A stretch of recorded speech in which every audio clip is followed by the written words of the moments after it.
Հանրային քաղաքական դաշտում վերջին օրերին ակտիվ քննարկումների առիթ է դարձել այն, որ Google Maps հարթակում փոփոխվել են Հայաստանի տարածքում գտնվող նախկին ադրբեջանական անկլավների անվանումները։ Մասնավորապես խոսքը վերաբերում է խորհրդային Հայաստանի տարածքում գտնվող նախկին Քյարքի գյուղին, որը 1990 թվականից գտնվում է հայկական վերահսկողության տակ և հայտնի է Տիգրանաշեն անունով։ Նման փոփոխություններ են արձանագրվել նաև մյուս նախկին անկլավների դեպքում։ Վերին ոսկեպարը, որը խորհրդային քարտեզներում նշվում էր ադրբեջաներեն Յուխարը Ասկիպարա անվամբ, Google Maps-ում ներկայում ներկայացված է լատինատար վերին ոսկեպար տարբերակով, առանց հայերեն կամ ադրբեջաներեն անվանման։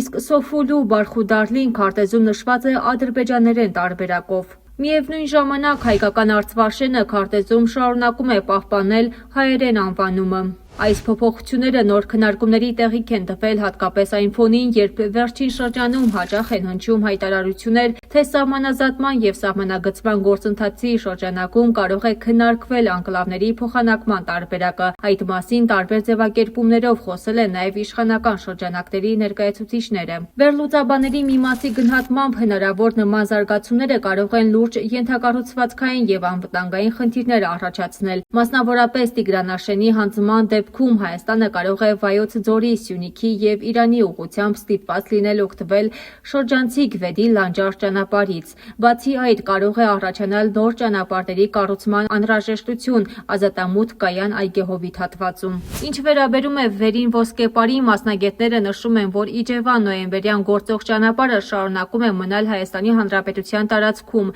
սակայն եթե ադրբեջանական կողմը վերադառնա նախկին անկլավ, ապա անհրաժեշտ կլինի ապահովել հաղորդակցության ճանապարհ։ Ինչ վերաբերում է վերին ոսկեպարին, մասնագետները նշում են, որ Իջևան նոյեմբերյան գործող ճանապարհը շարունակում է մնալ Հայաստանի Հանրապետության տարածքում, սակայն եթե ադրբեջանական կողմը վերադառնա նախկին անկլավ, ապա անհրաժեշտ կլինի ապահովել հաղորդակցության ճանապարհ։ Նույն տրամաբանությամբ, եթե հայկական կողմը վերադառնա Արցվաշեն, ապա Ադրբեջանը նույնպես պետք է ապահովի համապատասխան ճանապարհային կապ։ Քաղաքական շրջանակներում նաև հիշեցնում են, որ դեռ 3-4 տարի առաջ ընդդիմության կողմից շրջանառվող անկլավների փոխանակման թեման իշխանության ներկայացուցիչները որակում էին որպես ադրբեջանական նարատիվների տարածում, սակայն այժմ արդեն իշխանության տարբեր ներկայացուցիչներ բաց տեքստով խոսում են հնարավոր փոխանակման մասին, հաճախ օգտագործելով նաև Արցվաշենը վերադարձնելու ձևակերպումը։ Այս թեմային այսօր անդրադարձել է նաև Նիկոլ Փաշինյանը։ Լրագրողների հետ զրույցում նա նշել է, որ Google Maps-ում տեղի ունեցած փոփոխությունները նոր չեն,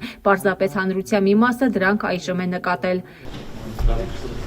Փաշինյանը նաև հիշեցրել է, որ Հայաստանն ու Ադրբեջանը փոխադարձաբար ճանաչել են միմյանց տարածքային ամբողջականությունը Ալմա-Աթայի հռչակագրի հիման վրա։